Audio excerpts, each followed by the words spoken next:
Sampai di Taif tidak disambut dengan Tala'al Badru Alaina, tidak disambut dengan marhaban ya Nural Aini, tidak disambut dengan marhaban Jaddal Husaini.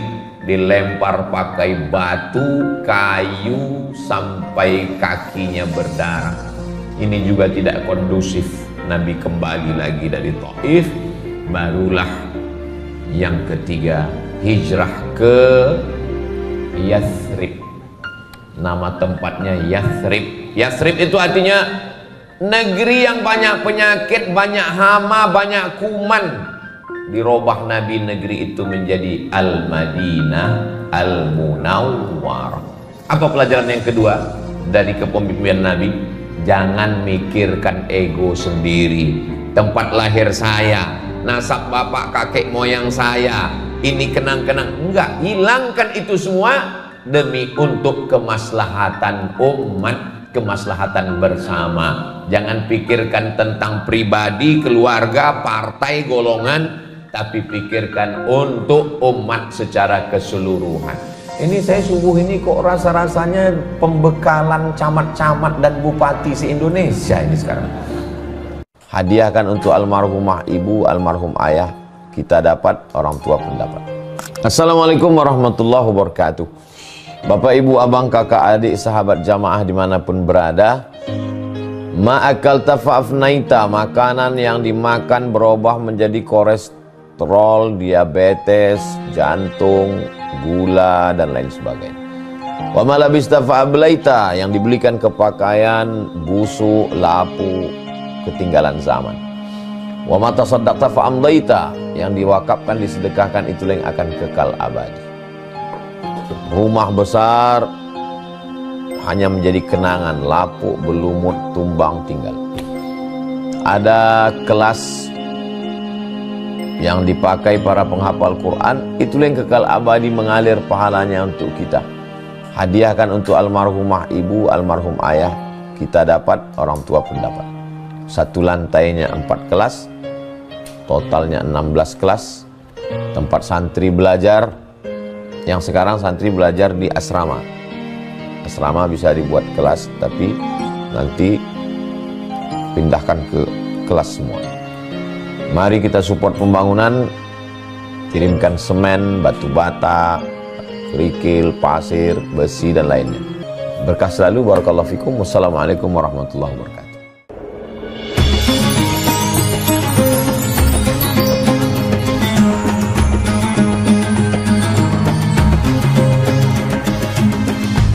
Assalamualaikum warahmatullahi wabarakatuh.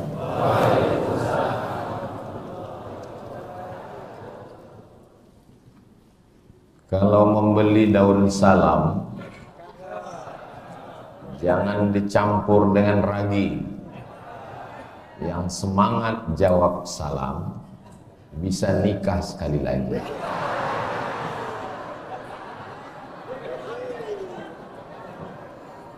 Ibu jangan marah dulu, istrinya meninggal. Semoga semua yang hadir ini selalu dalam rahmat Allah. Amin ya rabbal. Tahun 1986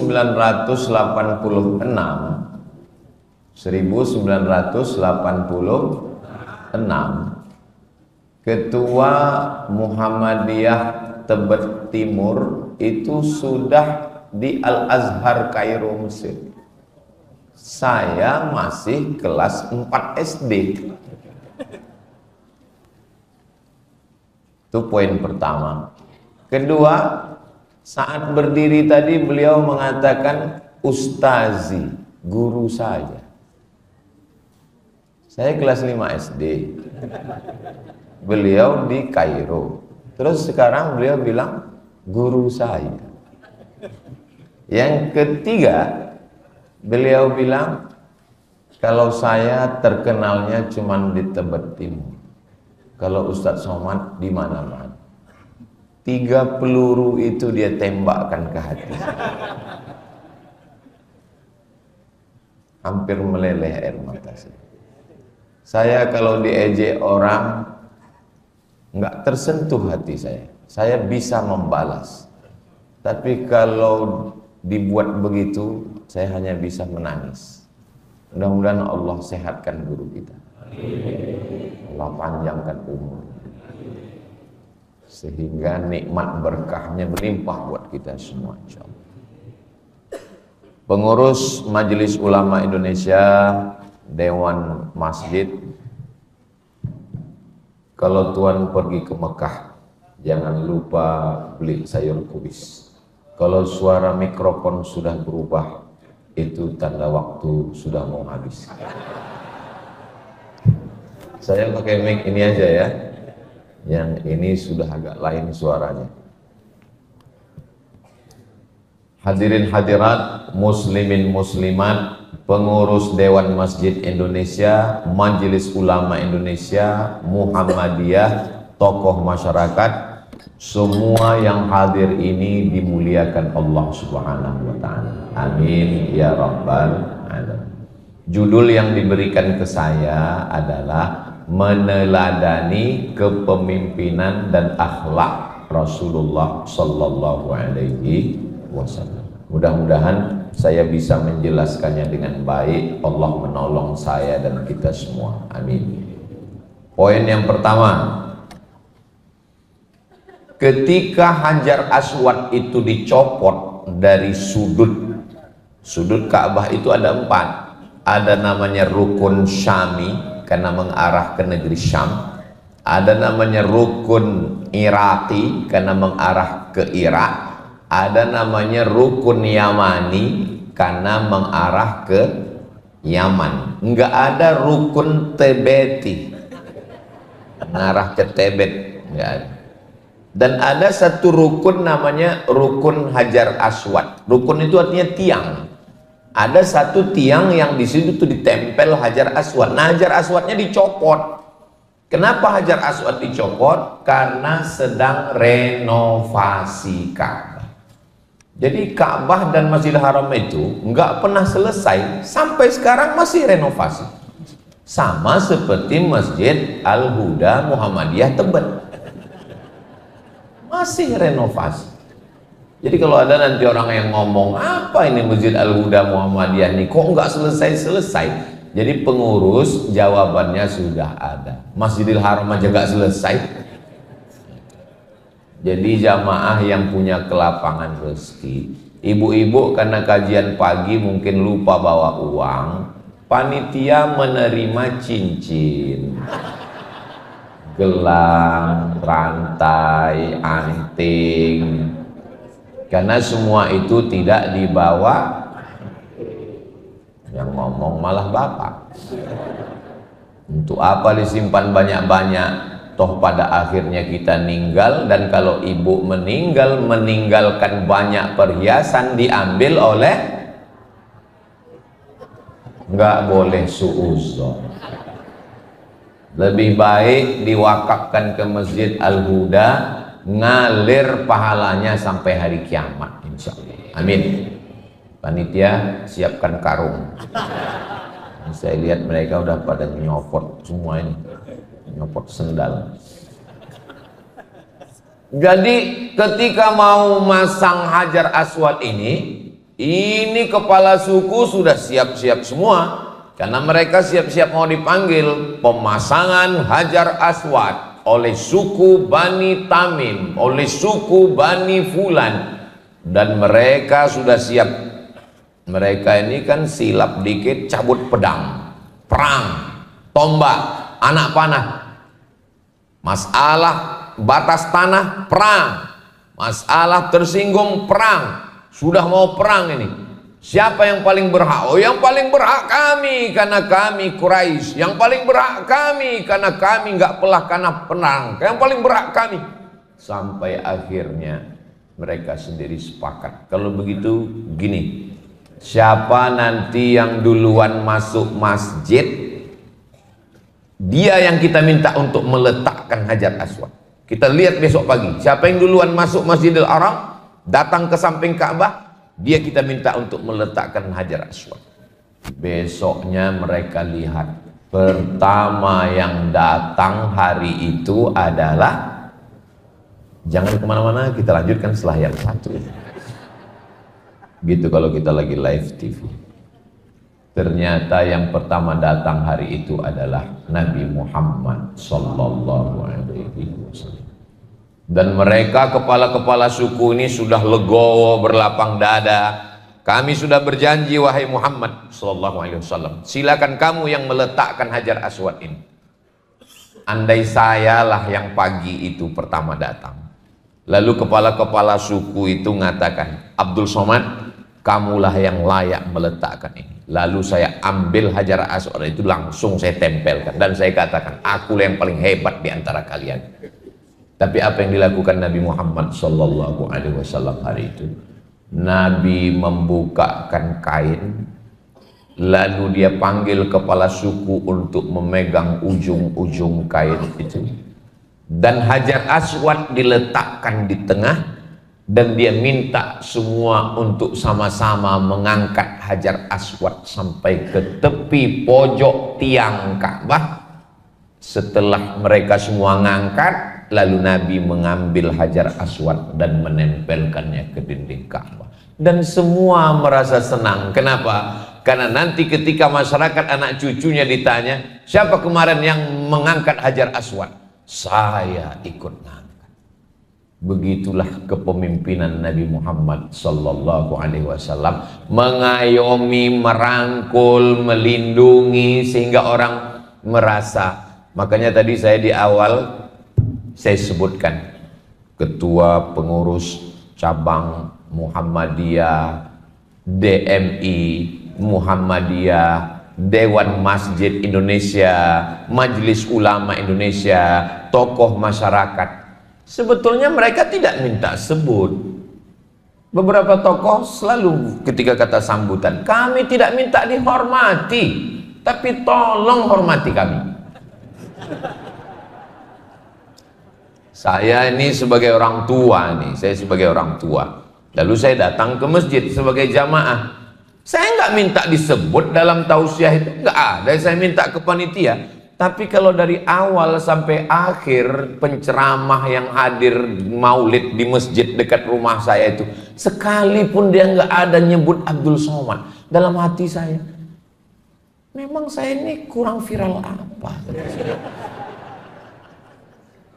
Setelah selesai, saya tanya dia, kenapa kau nggak sebut nama saya? Kata dia, saya grogi Pak Ustadz. Jadi kalau ada nama bapak yang tidak saya sebutkan, itu bukan karena bapak nggak saya kenal. Saya grogi Pak. Ada senior saya di bawah. Makanya dari tadi saya ceramah nih ngelihatnya kan ke kanan sama ke depan terus kan. Kenapa saya nggak ngeliat ke kiri? Bahan saya bisa hilang. Bapak Ibu yang dimuliakan Allah Subhanahu wa taala, manusia ini mau dianggap keberadaan dia itu betul-betul ada. Saya punya istri saya di Pekanbaru, Riau, jauh 1,5 jam baru sampai. Saya mau, dia mau bahwa dia itu dianggap, walaupun kamu jauh di Tebet, betul. Tapi saya ini istri kamu, maka sebelum saya datang kemari saya WA dia. Ini jadwal saya hari ini sayang. Doakan supaya semuanya mudah, lancar dan diridhoi Allah. Itu memang rutinitas saya, tiap hari saya tausiah. Tapi kenapa saya perlu mengatakan itu? Bahwa dia itu ada. Begitu juga dengan pengurus Masjid Al-Huda Muhammadiyah. Insya Allah kesulitan mereka, kepayahan mereka hingga acara subuh ini terselenggara, mudah-mudahan dibalas Allah kebaikan semua. Nah ini pemimpin hari ini mesti begitu. Bapak Camat, Bapak Lurah, Bapak Kades, Bapak Kadus, Bapak RT, Bapak RW mengayomi, melindungi, menghormati, memuliakan. Ada di antara kita ini, kalau bahasa kampung kami, didulukan selangkah, ditinggikan seranting. Ada orang-orang tua, tokoh masyarakat, kalau kita jalan, dia didulukan selangkah. Kalau kita tegak, dia lebih tinggi seranting. Nggak jauh tingginya, cuman seranting, nggak sampai 1 senti. Daunnya tempat bernaung, batangnya tempat bersandar, akarnya tempat bersila. Hormati mereka. Saya terus terang duduk di atas kursi, sementara di bawah ada tokoh ulama yang lebih tua dari saya. Ini saya merasa nggak enak.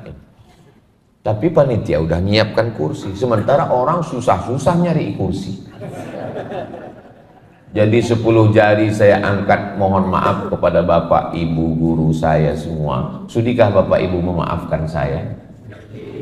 Ini namanya akhlak, adab, ajarkan anak kita yang akan menjadi pemimpin masa depan. Hormati alim ulama, kiai, tokoh masyarakat, pendahulu-pendahulu. Kenapa?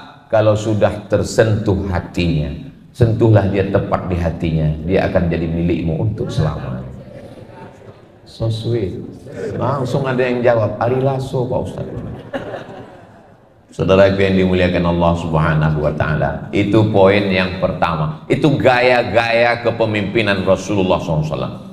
Tapi ada orang yang ketika dia jadi pemimpin, dia nggak mau tahu sama pendahulunya, nggak mau tahu sama kehebatan orang lain. Pokoknya dia yang paling hebat. Apa kata dia? Ana rabbukumul a'la, saya Tuhan kamu. Kalau ada bupati yang ngomong begitu, namanya Bupati Firaun. Kalau ada camat, nggak boleh disebut karena Pak Camat hadir. Saudaraku yang dimuliakan Allah Subhanahu wa Ta'ala, mudah-mudahan Allah menjadikan anak-anak kita ini menjadi pemimpin-pemimpin yang berakhlakul karimah. Ini poin yang pertama. Ini terkadang bukannya pejabat yang dipilih masyarakat, baru jadi ketua masjid sombongnya sudah minta ampun. Aduh, nggak enak sama ketua masjid. Berikutnya yang kedua, bagaimana kepemimpinan Rasulullah Sallallahu Alaihi Wasallam. Nabi Muhammad Sallallahu Alaihi Wasallam berada di kota Makkah Al-Mukarramah. Berapa lama? 40 tahun dapat wahyu, 13 tahun berdakwah. 40 tambah 13 sama dengan, kalau Tuan pergi ke Medan, jangan lupa membunuh belatung. Kalau jamaah belum sarapan, memang susah diajak ngitung. Nabi dapat wahyu umur 40 tahun, berdakwah 13. 40 tambah 13, 53 tahun berada di kota Makkah Al-Mukarramah. Tapi ini kalau dilanjutkan dakwah ini, dipertahankan untuk tinggal di tanah tumpah darah tempat kelahiran Muhammad sallallahu alaihi wasallam, anak Abdul Muthalib, anak Hashim, anak Abdi Manaf, anak Qusay, sampai Adnan, sampai Sayyidina Ismail, sampai Ibrahim alaihissalam. Ini kalau dipertahankan dakwah nggak berkembang. Lalu bagaimana? Nabi tidak mempertahankan egonya, tidak mempertahankan saya Quraisy, saya Arab, saya orang Makkah, tapi dia mundur selangkah. Kita mesti hijrah. Hijrah itu banyak orang yang tidak mau hijrah. Gimana perkembangan dakwah? Gimana perkembangan kehidupan kamu? Saya tidak akan meninggalkan rumah ini, tempat lahir saya ini, sampai mati saya di sini. Iya, tapi organisasi kita nggak berkembang. Nggak apa-apa, biar mati sama saya sekalian. Nabi Muhammad SAW tidak begitu. Dia tidak mengedepankan dirinya, nasabnya, nasibnya. Ini yang jadi heboh sekarang ini kan dua, nasib sama nasab.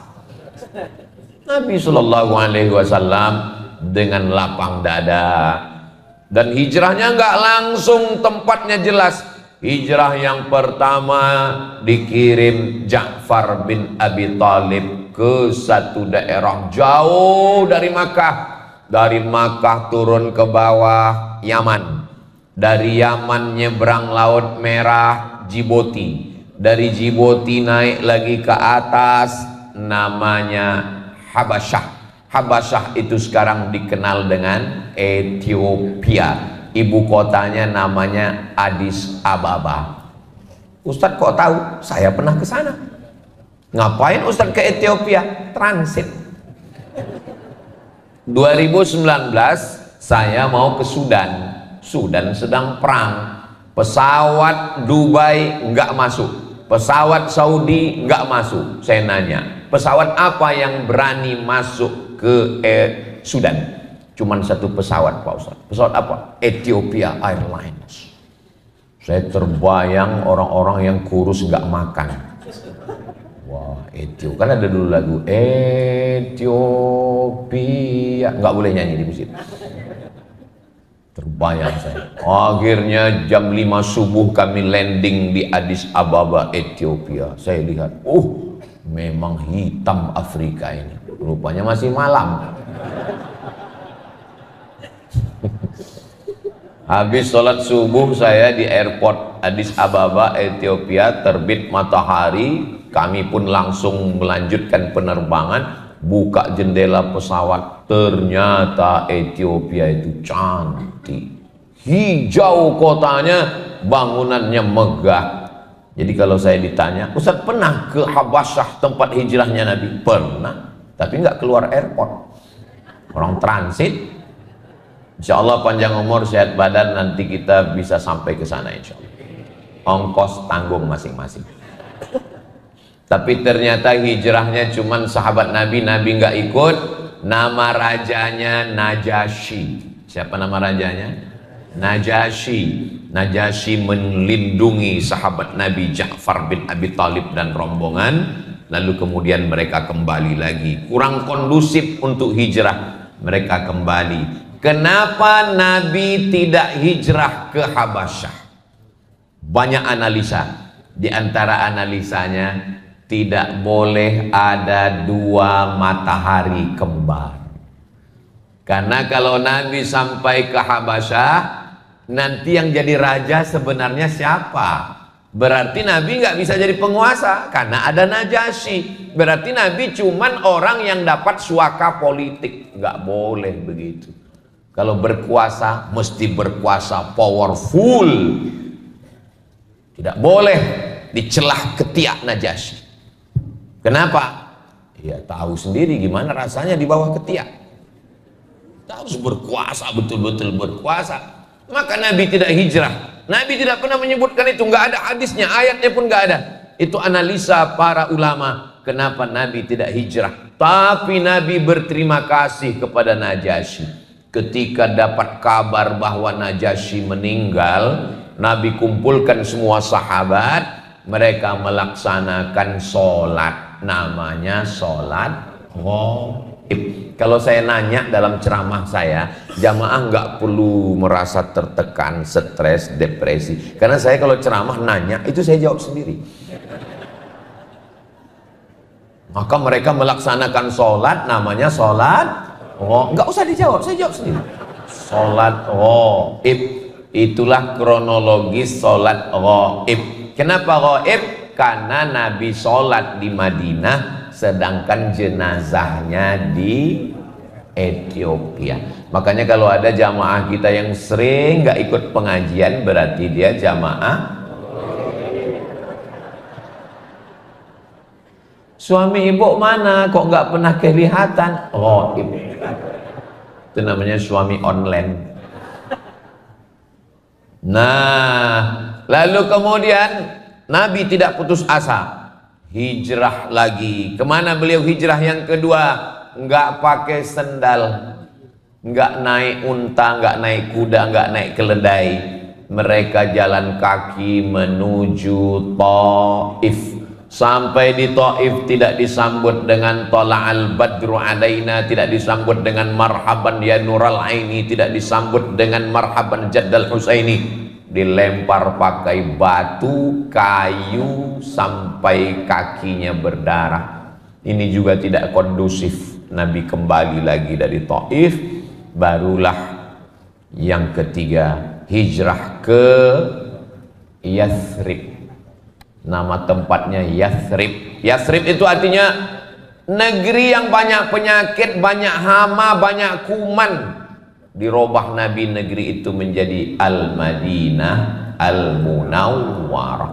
Apa pelajaran yang kedua dari kepemimpinan Nabi? Jangan mikirkan ego sendiri. Tempat lahir saya, nasab bapak kakek moyang saya, ini kenang-kenang. Enggak, hilangkan itu semua demi untuk kemaslahatan umat, kemaslahatan bersama. Jangan pikirkan tentang pribadi, keluarga, partai, golongan, tapi pikirkan untuk umat secara keseluruhan. Ini saya subuh ini kok rasa-rasanya pembekalan camat-camat dan bupati se-Indonesia ini sekarang. Walaupun yang hadir ini adalah masyarakat biasa, tapi mereka adalah calon-calon menantu dan mertuanya para pemimpin, insya Allah. Kami ini bukan pemimpin Pak Ustadz. Bapak mungkin bukan pemimpin, tapi anak bapak, cucu bapak. Ya tapi ini kan yang hadir jamaah biasa, mereka apa efeknya ceramah Ustadz ini? Memang saya di Masjid Al-Huda Muhammadiyah Tebet, tapi ceramah saya ini ditonton oleh siapapun dimanapun melalui channel Ustadz Abdul Somad Official. Subscribe, like, share, and comment. Bapak Ibu yang dimuliakan Allah Subhanahu wa Ta'ala. Berikutnya yang ketiga. Ini sampai berapa Pak Ustadz? Ya sampai jamaahnya bosan. Yang ketiga, Nabi Muhammad sallallahu alaihi wasallam berangkat karena sudah kondusif, enggak lagi kondusif di Makkah, diputuskan untuk hijrah. Saat hijrah ke kota Al-Madinah Al-Munawwarah itu kelihatan gaya kepemimpinannya. Yang menemani Nabi di atas bukit Jabal Sur, Abu Bakar Siddiq. Yang tidur di tempat tidur Nabi, Ali bin Abi Thalib.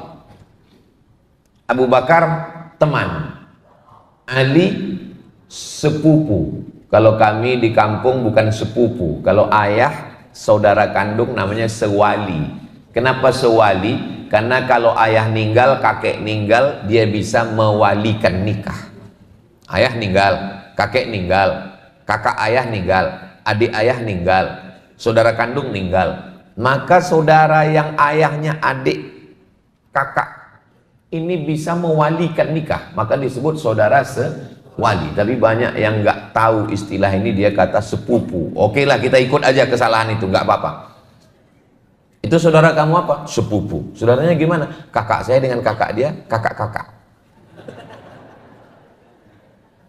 Nabi punya ayah namanya Abdullah. Abu Thalib punya ayah namanya Ali, nama ayahnya Abu Thalib. Abu Thalib dengan Abdullah sama-sama anak Abdul Muttalib. Jadi kakek mereka satu. Ketika Nabi mau memutuskan, yang sahabat, teman itu nemanin di atas Jabal Sur. Habis waktu. Hebat Masjid Al-Huda. Saya di mana-mana ceramah belum pernah panitia berani ngasih tahu waktu sudah habis. Ini salah satu masjid yang perlu ditiru, karena banyak ustadz kalau sudah megang mikrofon lupa waktu. Nah, jadi nanti kalau sudah bunyi berarti habis. Malam-malam yang sunyi paling enak makan nasi. Kalau alarm sudah berbunyi, itu tanda waktu nggak ada lagi. Itu tanda matahari sudah terbit. Setiap bunyi matahari terbit, setiap bunyi matahari terbit, sampai suatu hari dia nggak bunyi, matahari tetap, karena baterainya habis. Kita ini terkadang selalu terikat dengan rutinitas, tidak selamanya begitu. Nah, ini bisa udah pindah judul ceramah ini. Jadi Nabi Muhammad SAW menempatkan teman sahabat naik ke Jabal Sur, sedangkan saudara kandung tidur menggantikan di atas kasur.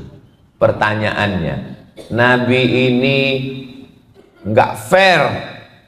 Pas keluarga ringan tugasnya, tapi kalau teman jalan kaki naik ke atas Jabal Sur 3 hari 3 malam nginap, orang tidak mengerti. Justru teman dikasih beban yang ringan, tapi kalau saudara bebannya berat.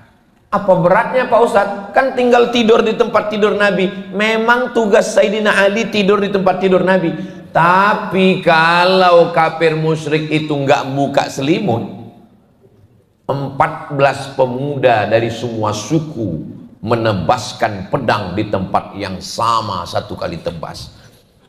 Apa pelajaran yang ketiga dari kehidupan Nabi? Untuk tugas yang berat, beri ke saudara. Tapi kalau untuk tugas yang ringan, beri ke sahabat. Apa yang terjadi dengan orang yang diberikan amanah hari ini? Untuk yang berat-berat ke sahabat, yang mematikan, yang ringan-ringan ke saudara. Tidak begitu yang diajarkan Nabi SAW. Ini menempatkan ini. Kenapa tidak Abu Bakar saja yang di tempat Nabi, lalu kemudian Sayyidina Ali di atas? Karena yang paling resiko hilang nyawa, badan tercabik-cabik, bisa dipancung kepalanya, itu adalah yang tidur di tempat tidur Nabi Muhammad sallallahu alaihi wasallam. Lalu kemudian Nabi pun naik ke atas Jabal Sur. Berapa lama Nabi naik di atas? Naik hari Ahad malam Senin, nginap di atas malam Senin, malam Selasa, malam Senin. Naik ke atas itu Kamis malam Jumat, nginapnya di atas malam Jumat, malam Sabtu, malam Ahad, 3 malam. Ahad malam Senin nggak nginap lagi, langsung jalan, 3 malam transit di atas. Ini akhlak Nabi Muhammad sallallahu alaihi wasallam. Saya pun juga begitu. Urusan yang berat-berat saya kasih ke saudara saya. Urusan yang ringan-ringan saya dengan sahabat-sahabat saya. Kenapa? Karena yang berat ini nanti kita akan diminta tanggung jawab di hadapan Allah Subhanahu wa ta'ala. Mudah-mudahan pemimpin-pemimpin kita pun bisa meniru akhlak Nabi Muhammad SAW. Amin. Berikutnya yang keempat, tolong ini diingat baik-baik karena ini bisa jadi keluar nanti dalam UAS, ujian akhir semester. Yang keempat adalah Nabi SAW itu hijrah, jangan bayangkan Bismillahirrahmanirrahim, la haula wala quwata illa billah, tidak begitu. Lalu apa yang dilakukan Nabi? Yang menemani di atas Abu Bakar, yang tidur di tempat tidur Ali bin Abi Thalib, yang membawa berita hiruk pikuk di kota Makkah, mana Muhammad, kenapa dia lari sallallahu alaihi wasallam, dia bersembunyi di mana? Berita ini dibawa ke atas. Ada orang yang siangnya di Makkah, malamnya di atas, namanya Abdullah bin Abi Bakar. Ada yang bawa makanan, namanya Asma binti Abi Bakar, perempuan. Memang dari dulu perempuan itu ngurus kuliner. Makanya jangan ibu tersinggung kalau diserahkan ngurus makanan. Naik ke atas. Ada yang pura-pura bawa kambing di bawah. Apa pelajaran yang keempat dari Nabi? Kalau bahasa kampung kami, the right man on the right job. Orang yang tepat di tempat yang tepat. Jangan letakkan orang yang nggak tahu bangunan untuk menyelesaikan renovasi Masjid Al-Huda Muhammadiyah. Orang yang nggak ngerti apa-apa diletakkan untuk ngurus renovasi masjid. Dia nggak tahu semennya berapa campuran batu kerikil, batu batanya. Nggak ngerti dia masalah bangunan. Idza wusidal amru ila ghairi ahlihi, kalau suatu perkara itu diserahkan kepada yang bukan ahlinya, fantaziris sa'ah, tunggulah kehancuran. Kamu sarjana apa? Saya sarjana teknik sipil. Bagus. Kamu apa? Saya dari Institut Teknologi Bandung ITB. Bagus. Gambar bagaimana kubah yang sesuai, bagaimana lampu, bagaimana supaya masjid ini cantik dan indah. Kamu sarjana apa? Saya SAG Pak, sarjana agama. Oh, kamu mengurus masalah bagaimana takmir masjid ini. Tempatkan orang sesuai pada tempatnya. Jadi kehancuran kita ini tidak mengikuti akhlak Nabi Muhammad SAW. Selama saya tausiah, rasa saya subuh inilah judul ceramah yang paling mantap. Kadang-kadang kalau saya diminta ceramah, apa judulnya? Marilah kita sabar. Sendal hilang, sabar. Suami hilang, sabar. Sabar ini bukan nggak penting-penting, tapi bagaimana kepemimpinan Rasulullah dan akhlak Rasulullah SAW ini penting dikaji secara detail. Jadi jangan bayangkan Nabi Muhammad SAW itu waktu hijrah, Bismillahirrahmanirrahim, la haula wa la quwata illa billah, kuserahkan semuanya kepadamu ya Allah. Enggak begitu, dia ada strateginya, ada tekniknya, ada caranya. Siapa yang menemani, siapa yang tidur tempat tidur, siapa yang bawa makanan. Padahal Nabi kalau mau cukup berdoa. Sedangkan Nabi Isa aja berdoa, anzil alaina ma'idatan minas sama, turunkan makanan dari langit. Apalagi Nabi Muhammad sallallahu alaihi wasallam, innama amruhu idza arada syai'an ayyaqula lahu kun fayakun. Ustaz, ajarkan saya doa yang paling makbul, yang ketika saya doa langsung ada. Allahumma barik lana fima razaqtana. Jangan dibaca sekarang, takutnya cacingnya udah siap. Saudaraku yang dimuliakan Allah Subhanahu wa taala, berikutnya yang kelima. Bagaimana kepemimpinan Nabi Muhammad sallallahu alaihi wasallam? Nabi dengan Abu Bakar Siddiq berdua. Yang jadi guide penunjuk jalannya namanya Ibnu Uraiqid. Bertiga, Nabi, Abu Bakar, Ibnu Uraiqid. Ketemu sama orang di jalan. Orang itu tidak bisa membedakan mana Nabi, mana Abu Bakar. Karena zaman itu mereka kalau nggak kenal orangnya, beda sama sekarang. Sekarang banyak orang nggak ketemu saya pun dia sudah tahu yang mana Abdul Somad. Kenapa? Fotonya kan banyak di Instagram. Yang mana Instagram Ustaz Somad? Kami cek banyak sekali, Abdul Somad muncul. Yang centang biru yang followernya 9 juta itu. Somok, maksudnya yang belum follow. Ketika mereka ketemu, mereka nggak bisa membedakan yang mana Nabi Muhammad, yang mana Abu Bakar. Karena secara umur, beda umur Nabi dengan Abu Bakar. Nabi lebih tua 2 tahun. Kita kalau beda 2 tahun, 3 tahun itu nggak terlalu. Siapa di antara adik-adik ini yang umur 27, 28? Itu sebaya dengan saya. Ustaz Somad bohong, masa umurnya 28? Umur ini bukan masalah angka, masalah rasa. Saya tidak melihat ada yang tua di sini. Ah, Ustaz jangan ngomong begitu Pak Ustaz, kami ini udah tua. Yang saya lihat ini hanyalah anak muda yang terjebak di tubuh yang tua. Siapa yang sholat berjamaah subuh ke masjid dengar pengajian, dia adalah anak muda walaupun sudah tua. Siapa yang sampai jam 6 ini belum bangun dari tempat tidur walaupun dia anak muda mahasiswa, sesungguhnya dia adalah panti jompo.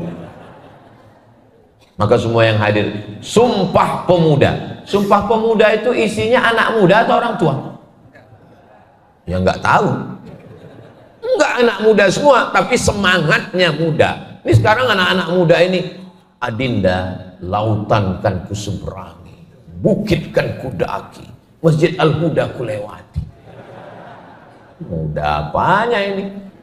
Jadi Nabi Muhammad SAW dengan Abu Bakar enggak kelihatan mana yang Muhammad SAW, karena hampir-hampir sama. Sekarang pejabat, pemimpin ingin menunjukkan kehebatannya, bajunya sampai 4 lapis. Sekaya-kaya orang bajunya paling banyak 3 lapis, singlet di dalam, baju kemeja, kain di luar, 3 lapis. Kalau ada orang pakai baju 4 lapis, itu bukan pemimpin, demam. Ada sekda ngasih tahu saya, kata sekda ini, sampaikan ke Ustadz Somad supaya dia kasih tahu pejabat-pejabat, jangan cuman mau makan nasi goreng malam bawa mobil dinas sampai 4 hanya untuk menunjukkan hebat. Nabi Muhammad SAW. Malah pemimpin-pemimpin itu kalau dia mau selamat, justru dia tidak menampilkan dirinya lebih dari yang lain. Kenapa? Demi keselamatan dia. Bayangkan kalau tiba-tiba ada yang mau membunuh, kan bingung yang mana ya. Udah bunuhnya aja lah, ternyata pengawalnya. Makanya Saddam Hussein dulu berapa orang yang mirip dengan Saddam Hussein.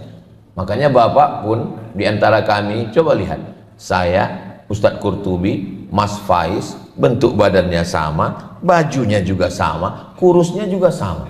Makanya kadang banyak panitia yang salah salam. Ustadz katanya, Ustadznya ini katanya. Bapak Ibu yang dimuliakan Allah SWT, pemimpin itu hebat bukan karena mobil dinasnya, hebat bukan karena tampilannya, tapi hebat karena prestasinya. Masalah tampilannya ya biasa-biasa saja. Dan inilah yang dilanjutkan oleh Umar bin Khattab. Umar bin Khattab ketika dia dari kota Madinah menuju Palestina. Mudah-mudahan Allah menolong saudara kita di Gaza. Jangan pernah lupakan Gaza. Alah Ustadz Somad aja lupa Gaza. Palestina. Ibu-ibu pakai jilbab Palestina. Seorang perempuan nggak pakai jilbab, non muslim, diusir dari parlemen Belanda. Buka beritanya di medsos. Perempuan non muslim diusir dari parlemen Belanda. Dia anggota DPR-nya Belanda. Kenapa diusir? Karena dia pakai baju Palestina, pakai topi Palestina, pakai sorban Palestina. Belikan stiker, tempelkan di kulkas supaya anak kita setiap mau minum Palestina. Bahkan ibu-ibu kemarin ada ditempelnya stiker di pipinya Palestina. Waktu acara menolong saudara kita di Palestina di Senayan, mudah-mudahan kita termasuk orang yang mendoakan Palestina. Makanya saya kalau khutbah Jumat itu nggak pernah absen sekalipun di atas mimbar. Allahumma ansur ikhwanana al-mujahidina fi Palestin. Tolong saudara kami di Palestina ya Allah. Ustaz kok bentak-bentak Allah? Kenapa Ustaz kalau doa Palestina itu suaranya melengking? Allah maha mendengar. Saya bukan membentak Allah, saya membangunin yang tidur di bawah. Makanya kalau saya khutbah itu cuman jamaah kan nggak tahu karena kameramennya cuman ngesut saya. Coba kameranya 2, kemana mata saya waktu berteriak itu? Allah mansur ikhwananal mujahidin al musta'afina fi Palestin. Karena yang bagian sini. Saudara yang dimuliakan Allah Subhanahu wa taala, begitulah. Jadi rupanya Umar bin Khattab itu dia yang diminta datang ke Palestina. Karena pendeta yang megang kunci Palestina Yerusalem itu cuman mau menyerahkan kuncinya kepada Umar. Saya nggak mau menyerahkan kepada yang lain. Umar mesti datang kemari. Dia mau ngelihat Umar. Dia sangka Umar itu datang dengan jubah kebesaran. Memang rata-rata jubah itu kebesaran karena ukurannya XL. Dia sangka Umar akan datang dengan cincin dan gelang emas, akan datang dengan kuda-kuda yang berhias, akan datang dengan pakaian sutra. Mana itu Umar bin Khattab yang katanya hebat? Ini pendeta sudah siap menyerahkan kunci Palestina. Tiba-tiba dari kejauhan dia lihat ada 2 orang laki-laki naik 1 ekor unta, yang satu di atas, yang satu di bawah, yang satu di bawah, yang satu di atas, ganti-gantian. Ternyata Umar bin Khattab dengan pembantunya ganti-gantian. Kadang Umar di atas, kadang pembantunya di bawah. Ganti-gantian pembantunya di atas, Umar di bawah. Pas mau dekat pintu Palestina, giliran Umar bin Khattab di bawah, pembantunya di atas. Pendetanya mau ngasih kunci. Yang Umar yang mana ya? Saya pun dulu sering mengalami seperti itu waktu pertama-pertama baru pulang dari Maroko 2008. Sampai saya ke masjid, ditanya sama pengurus masjid, mohon maaf ya Pak, Ustadz Somad yang mana? Waktu itu belum viral. Kan nggak mungkin saya bilang akulah dia. Tiba-tiba khotib Jumat diumumkan sebelum sholat Jumat, pengurus berdiri. Karena Ustadz Abdul Somad LCMA belum juga hadir, maka yang bertindak sebagai khotib hari ini adalah satu pengurus. Naiklah pengurus. Assalam. Padahal saya sudah duduk di depan mimbar dari setengah jam yang lalu. Selesai sholat Jumat, saya pulang di jalan, dia nelpon. Ustadz kok nggak datang? Kata dia. Aku sudah setengah jam nunggu tadi. Ku ajari kau ya bagaimana cara manggil khotib ya, saya bilang. Cara manggil khotib begini, kalau nggak kenal orangnya. Kepada Al-Mukarram Ustadz Abdul Somad dipersilakan naik ke atas mimbar. Kepada panggil 3 kali. Kalau dia nggak datang 3 kali berarti dia nggak ada, baru kau naik, saya bilang. Jangan langsung kau bilang karena dia nggak ada. Nggak mungkin aku berdiri, ada nih, ada.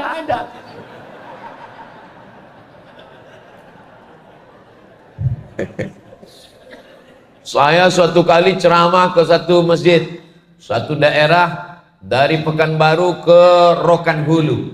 Sampai di pinggir jalan saya pun parkir, hujan. Lalu saya di mobil, datang pengurus masjid ngetuk pintu kaca, bawa payung. Pak, Ustadz Somadnya mana? Saya mau ngasih payung, katanya. Akulah dia, saya bilang. Jadi mereka tidak bisa mengenali. Kenapa? Karena tampilannya, karena bajunya, karena biasa. Tanda orang kaya bukan karena kelebihan bajunya. Kalau bajunya berlebih, serahkan ke panti asuhan Muhammadiyah. Nih, jangan lupa, walaupun kajian kita tentang kepemimpinan, kotak sedekah tetap diisi. Sekarang semuanya sudah bisa melalui kris. Sudah ditulis di toko-toko, sudah bisa bayar pakai kris. Maka banyak orang bawa kris sekarang. Saudara yang dimuliakan Allah Subhanahu wa taala, berikutnya yang ke-6. Nabi pun sampai ke kota Al-Madinah Al-Munawwarah. Bagaimana gaya kepemimpinan Nabi?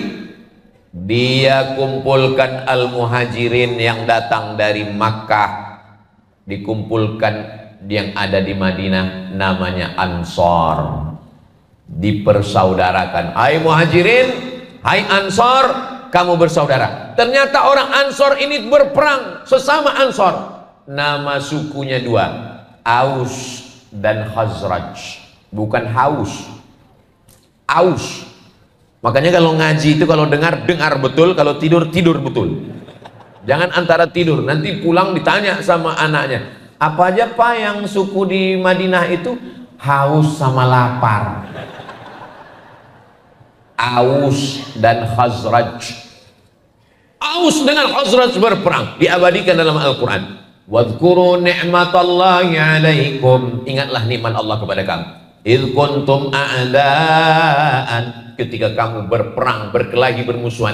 Fa'allafa baina qulubikum, Allah menyatukan, mempertautkan hati kamu. Fa'asbahtum bi ni'matihi ikhwana, lalu dengan nikmat itu kamu menjadi bersaudara. Muhajirin, Ansar dipersaudarakan. Ansar, Aus dan Khazraj dipersaudarakan. Dan di Madinah ada 4 yang tidak Islam: Bani Nadir, Bani Quraizah, Bani Qainuqa, Yahudi Khaybar.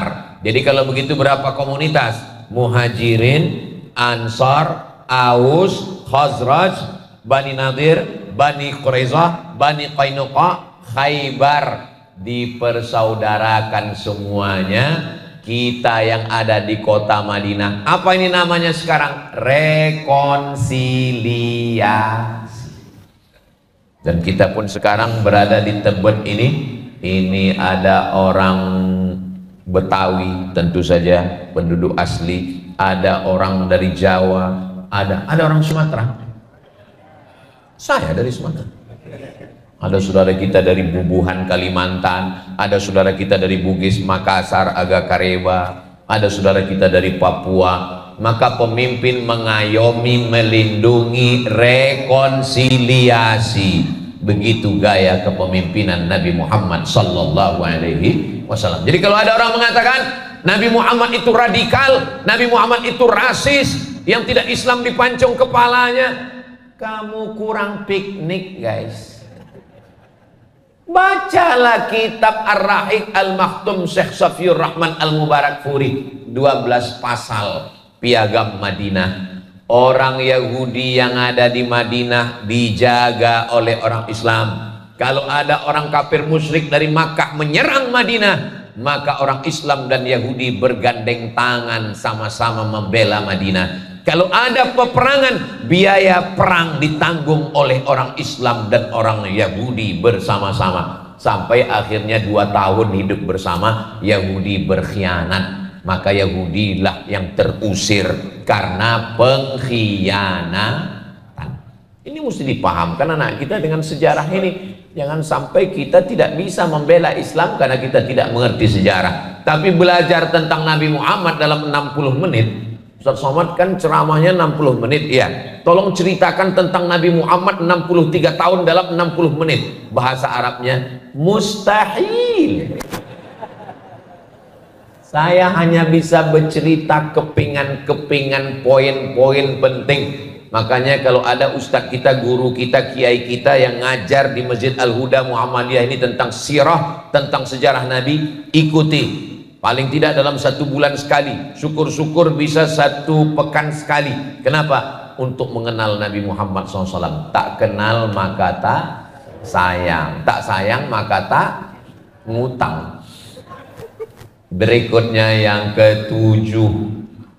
Dulu bagaimana kepemimpinan Nabi? Dulu orang yang paling mulia adalah Quraisy. Di bawah Quraisy adalah Arab yang bukan Quraisy. Di bawah Arab adalah orang yang berkulit putih yang bukan Arab. Di bawah yang kulit putih adalah yang kulit hitam. Di bawah yang kulit hitam adalah yang budak hamba sahaya. Ada 5 level. Arab Quraisy, Arab non Quraisy, kulit putih, kulit hitam, hamba sahaya. Kira-kira saya ini masuknya ke level berapa ya? Saya ini kan antara hitam dan hitam manis. Begitulah klasifikasinya. Tapi begitu Nabi Muhammad SAW sampai ke kota Makkah, ini kan dari Madinah nih, menyusun kekuatan di Madinah 8 tahun. Tahun ke-8 Nabi masuk lagi ke kota Makkah. Yang naik ke atas Ka'bah setelah Ka'bah dibersihkan dari patung berhala, lukisan dibakar, 360 patung semuanya bersih. Setelah bersih, Nabi minta mengumandangkan azan ke atas. Siapakah yang mengumandangkan azan di atas Ka'bah? Gak usah dijawab, saya jawab sendiri. Bilal bin Rabah. Allahu Akbar, Allahu Akbar. Tidak seperti itu, agak-agak mirip lah. Kenapa yang naik bukan Abu Bakar? Karena kalau Abu Bakar Siddiq yang naik, dia Quraisy, berkulit putih dan mertua Nabi. Kenapa bukan Utsman bin Affan yang naik? Karena kalau Utsman bin Affan yang naik, dia Quraisy, orang Arab, berkulit putih, orang kaya, menantu Nabi. Kenapa bukan Sayyidina Ali yang naik? Karena kalau Sayyidina Ali yang naik, dia Arab Quraisy, keturunan Nabi Ibrahim, sepupu Nabi, menantu Nabi. Yang naik adalah orang yang level paling bawah. Bilal bin Rabah itu kampungnya namanya Nubia. Ini Mesir, ini Sudan. Sungai Nil mengalir dari laut Mediterania sampai ke bawah, sampai ke lembah Victoria. Mesir, Sudan. Antara Mesir dan Sudan lokasinya di Afrika Utara, ada satu kampung kecil namanya Nubia. Orang Nubia ini warna kulitnya 2, hitam dan hitam sekali. Bilal bin Rabah, budak hamba sahaya berkulit hitam, dialah yang naik mengumandangkan azan. Jadi orang kafir Quraisy itu sebetulnya yang berat bagi mereka bukan sholat. Yang berat bagi mereka bukan puasa. Yang berat bagi mereka adalah menerima orang yang rendah tiba-tiba dinaikkan Nabi. Itulah yang mereka bangkit emosi mereka. Sampai-sampai ketika Bilal azan itu, apa kata mereka di bawah? Alhamdulillah bapakku sudah mati sehingga tidak melihat burung gagak ini azan. burung gagak kata dia yang azan itu orang berkulit hitam. Mereka ego, sombong, menyepelekan orang, meremehkan orang. Gaya kepemimpinan Nabi Muhammad sallallahu alaihi wasallam yang diangkat adalah Bilal bin Rabah. Nabi memanggil Bilal, "Ta'al ya Bilal, sini Bilal." "Ada apa ya Rasulullah?" "Sami'tu daffana 'alaika baina yadayya fil jannah." Aku dengar suara gesekan sendalmu di surga. Kresek, kresek. Tanda mikrofon mahal itu gitu. Aku dengar suara gesekan sendalmu di surga. Orangnya masih di dunia, berkulit hitam, miskin, susah, hamba sahaya. Tapi suara sendalnya sudah masuk surga. Apa amalmu wahai Bilal? Apa kata Bilal? "Saya tidak pernah meninggalkan sholat sunat 2 rakaat setelah berwudu. Itulah sholat sunat wudu." Bagi yang belum sholat sunat wudu, nanti ambil wudu, sholat sunat wudu 2 rakaat. "Ustadz sudah sholat sunat wudu." "Tadi sebelum kesini saya ambil wudu, habis wudu saya sholat sunat wudu. Habis sholat sunat wudu, sholat sunat taubat, banyak dosa. Habis sholat sunat taubat, sholat sunat tahajud. Ternyata nggak nengok handphone, rupanya terlambat. Nggak ngelihat WA, tim sudah di bawah, Ustadz kami sudah nunggu." Terlambat. Makanya akan datang sebelum sholat sunat, buka handphone dulu. Ini banyak orang buka handphone setelah sholat. "Assalamualaikum warahmatullahi wabarakatuh. Assalamualaikum warahmatullahi wabarakatuh." Setelah sholat berzikir, beristighfar, bertasbih, bertahmid, bertakbir, berdoa, minta kepada Allah. Sebelum sholat tenangkan hati. Sholat sunat wudu. Orangnya masih di dunia, sendalnya sudah masuk surga duluan. Makanya nanti kalau ada pulang tiba-tiba sendalnya nggak ada, berarti udah masuk surga duluan. Sendal saya aman kan? Cemas juga saya. Nanti pas pulang nanya ke tim, "Gimana? Udah masuk surga duluan Pak Ustaz?" Tapi yang dimuliakan Allah Subhanahu wa taala, begitu gaya kepemimpinan Nabi Muhammad sallallahu alaihi wasallam. Berikutnya yang ke-8. Bagaimana Nabi? Yang ke-8, Nabi mengangkat seorang panglima perang yang akan dikirim. Kalau Nabi ikut perang namanya ghazwah. Apa namanya? Ghazwah. Kalau Nabi nggak ikut, yang dikirim pasukan namanya sariyah. Apa namanya? Sariyah. Lalu satu pasukan dikirim. "Ustadz, nama istri saya Ghazwah." Berarti perang terus. Mohon maaf ya Bu, Ghazwah. Nabi mengirim pasukan. Nama panglima perangnya namanya Usamah. Siapa namanya? Usamah. Usamah artinya singa. Usamah. Saya mau kasih nama anak saya Usamah, nggak jadi. Tapi kalau namanya disambung dari awal sampai ujung jadi Usamah. Sami Ahmad Mesbahi Ibadillah, itu Usamah. Enggak Pak Ustadz, kan Sami Ahmad Mesbahi, kok jadi Usamah kalau dia jadi Ustadz? Ustadz Sami Ahmad Mesbahi Ibadillah kan jadi Usamah. Saya sudah setting dari sekarang. Sama artinya singa. Banyak ustadz-ustadz ini kalau di atas mimbar singa, tapi pas di rumah jadi kucing. Kenapa? Karena istrinya suka Hello Kitty. Usamah bin Zaid. Nama ayahnya Zaid, nama kakeknya Harithah. Maka nama lengkapnya adalah Usamah bin Zaid bin Harithah. Diangkat Nabi menjadi panglima perang, umurnya 18 tahun. Yang umur 18 angkat tangan. Masya Allah, perasaan 18. Berapa umur Muhammad Al-Fatih menaklukkan Konstantinopel? 3 versi, 19, 20, 21. Loh, umur kok bisa 3? Karena mereka ikhtilaf tanggal lahir dan tahun lahir. Tapi berkisar antara 3, 19, 20, 21. Berapa umur panglima perang yang diangkat Nabi Usamah bin Zaid? 18. Muhammad Al-Fatih 19, 20, 21. Tanya anak-anak muda sekarang, berapa yang sudah kau taklukkan? Hati dia. Nabi mengangkat pemimpin layak, memang hebat, maka dia diangkat. Karena memang dia layak diangkat, memang dia punya kemahiran, kehebatan. Dan ayah dia adalah namanya Zaid.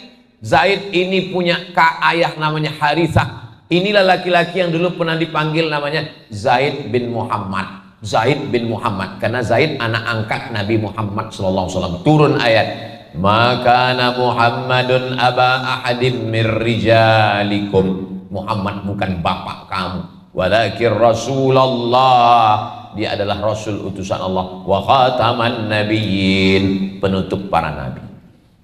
Bapak kalau punya anak angkat, mana tahu pulang dari Masjid Al-Huda Muhammadiyah Tebet sampai di rumah ada kardus, pas dibuka kardusnya, jaga anak ini suci bersih, mamin mauludin illa yuladu alal fitrah. Tapi nanti pas buat aktenya jangan buat namanya bin kardus, kecil hati dia. Jangan pula buat namanya bin nama kita, nggak boleh. Kenapa? Nggak boleh menisbatkan bin kepada nama. Lalu bin apa Pak Ustadz? Buat aja namanya bin Abdillah. Jangan buat bin hamba Allah. Bin Abdillah, bin Abdil, jangan bin Abdul. Nah tiba-tiba dipanggil dia Zaid bin Muhammad, turun ayat, jangan nisbatkan dia kepada Muhammad sallallahu alaihi wasallam. Akhirnya dipanggil lagi dengan nama bapak kandungnya, namanya Zaid bin Harithah. Dia punya anak laki-laki namanya Usamah bin Zaid, dan dia adalah panglima perang yang beberapa saat sebelum Nabi meninggal diangkat menjadi salah satu pemimpin perang. Apa maknanya? Ini akhlak Nabi diberikan kepada orang yang layak, diberikan kepada orang yang mampu. Kalau dia mampu, dia layak, diberikan. Berikutnya yang ke-8. Yang ke-9, saya sebetulnya ingat, cuman mengasih ngetes jamaah ini masih sadar atau enggak. Biasanya kalau jamaah itu udah nggak sadar, nggak peduli, terserahlah Pak Ustadz, yang penting cepat selesai, ini sarapan belum, anak mau sekolah ini. Tadi saya mulai tausiah jam 5:15, sekarang sudah jam 6:15. Jadi tanpa terasa saya ini sudah, padahal di mana-mana saya ceramah itu kan menurut botol minuman. Mestinya kalau botolnya kecil begini 300 ml. Tapi ada 2 gelas lagi di bawah. Saudaraku yang dimuliakan Allah Subhanahu wa taala, saya berharap poin-poin yang saya sebut, sengaja saya ucapkan poin-poin biar mudah diingat, dan videonya nanti bisa dipotong-potong adik-adik kita, di share. Alhamdulillah Pak Ustadz, ceramah Ustadz itu saya share semua. Pernah dengar? Enggak. Saya nge-share aja Pak Ustadz. Dapat, saya mau limpahan amal share aja Pak Ustadz. Khawatirnya nanti waktu ditanya malaikat, dia udah masuk surga, baru di-share aja. Bapak Ibu yang dimuliakan Allah, saya tidak mampu menceritakan kepemimpinan dan akhlak Nabi. Itu hanya secuil 0,00 sekian persen. Mudah-mudahan bisa kita amalkan bersama insyaallah. Terima kasih atas segala perhatian. Mohon maaf segala kehilapan. Saya tutup dengan pantun penutup, menangkap puyuh di Bukit Selasi. Thank you dan terima kasih. Subhanakallahumma wa bihamdika asyhadu an la ilaha illa anta astaghfiruka wa atubu ilaik. Wa sallallahu ala nabiyyina Muhammad wa ala alihi washabbihi wasallam walhamdulillahi rabbil alamin. Wassalamualaikum warahmatullahi wabarakatuh.